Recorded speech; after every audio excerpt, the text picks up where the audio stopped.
مشرف صاحب، آپ نے پہلے تو میں آپ کو مبارکباد دوں گا کہ آپ نے انڈیا آ کر اپنے پاکستان کی پولیٹکس یہاں سے اسٹارٹ کر دی ہے. بہت مبارک ہو آپ کو. دوسری بات جو ایک سوال ہے میرے ذہن میں وہ یہ کہ پاکستان کی جتنی ٹوٹل پاپولیشن ہے اس سے زیادہ پاپولیشن میں انڈین مسلمز یہاں رہتے ہیں. جی ہاں، آپ کو معلوم ہونا چاہیے. ہاں مجھے معلوم ہے جی. ایک بات، جب آپ کو یہ معلوم ہے تو انڈین مسلمز اپنی پرابلمز کو سولو کرنے کی اور سولو کروانے کی طاقت رکھتا ہے. آپ کی نصیحت کی ضرورت نہیں. ایک تیسری اور آخری بات آپ سے کہنا چاہتا ہوں. آپ نے اتنے سال پاکستان پر راج کیا ہے اور آپ یہ مان رہے ہیں کہ ہاں دونوں طرف سے ہو رہا ہے. دونوں طرف سے ہو نہ ہو پر ایک طرف سے تو ہو رہا ہے، یہ تو پکا ہو گیا آپ کے اس مان لینے سے. آپ سب کام کریے. انڈیا کی جو یہ سول سوسائٹی ہے، اس سول سوسائٹی میں ٹوٹل پاپولیشن کے 70% سے زیادہ، میں احتیاط سے کہہ رہا ہوں وہ 90% سے زیادہ ہے، 70% سے زیادہ لوگ ایسے ہیں جو انڈین مسلمز کے ساتھ ان کی پرابلم کے لیے لڑنے کے لیے تیار ہیں ہمیشہ، اور لڑا ہے ظلم کے خلاف. آپ اپنے کسی ریمارک سے پلیز، چاہے یہاں کریں اور چاہے پاکستان میں رہ کر کے کریں، انڈین مسلمز کو ایلینیٹ کرنے کی کوشش نہ کریں please. Thank you.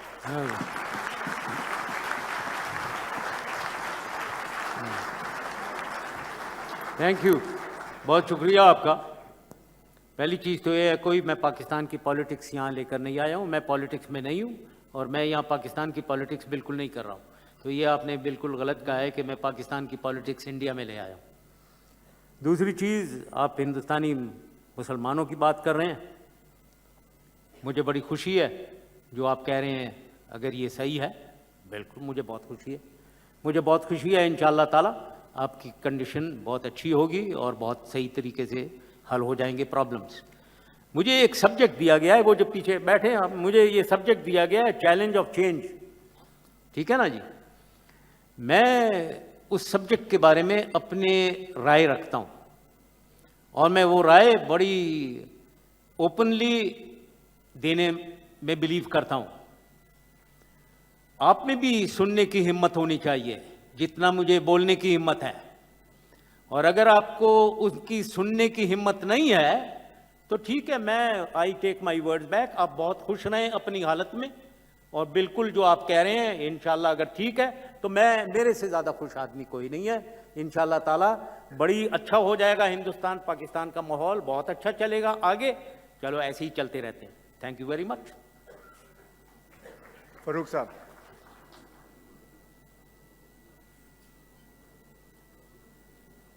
So I thought I must go to Iran and explain to President Ahmadinejad and myself, and also to their spiritual leader, Mr. Khamenei.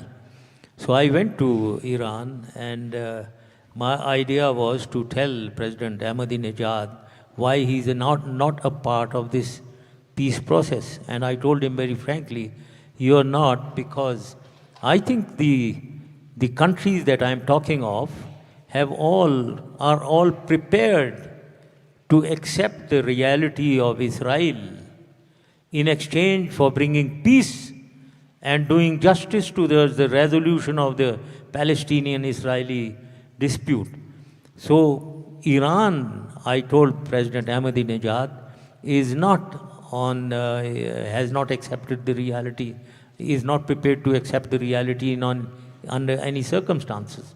But then I also took this opportunity of telling him why he is on a confrontationist course. Why doesn't he adopt a conciliatory course for the sake of his own country and for the sake of the peace in the region and peace in the world? Well, I don't think I got any positive response. His response was that the world or the West or the United States does not know the resolve of the people of Iran, and in the Iran-Iraq war, the resolution... Excuse me for just a sec. Were you talking about Iranian nuclearization at that point, or was just general hostility? It did involve It was the nuclear. nuclearization, yes. And so he that said was they the didn't- issue of nuclearization that I said that you should not adopt a confrontationist course, you should adopt a conciliatory course for the sake of the world and the region. And that is what, when he said that they don't know the resolve of the country, of the people of Iran.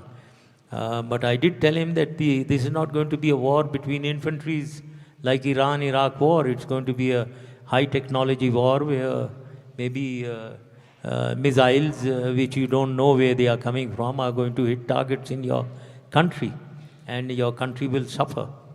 So that was the message that I took to him. Well, I discussed with him, but unfortunately the same views I discussed with the spiritual leader, Maulana Khamenei, and I did not succeed, What, frankly. your estimate, is there a reasonable possibility, given the current regime in Iran, that they can be dissuaded from developing nuclear weapons?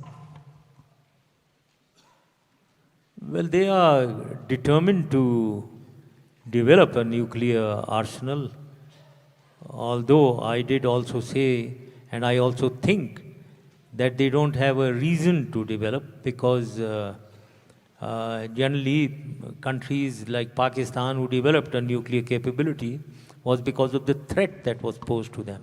And Iran is not posed any threat, therefore they need not go nuclear. But however, they are determined to develop a nuclear technology at the moment. And would your guess be that we will see a nuclear Iran within the next few years?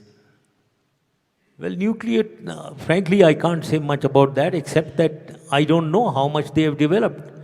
Mere enrichment of uranium is not the end all of developing nuclear technology. Enrichment of uranium to weapon grade is only the start point. You have enriched uranium in the form of a sawdust. To join it into a bomb is a totally different technology, So which nobody has. By the clock, which is right behind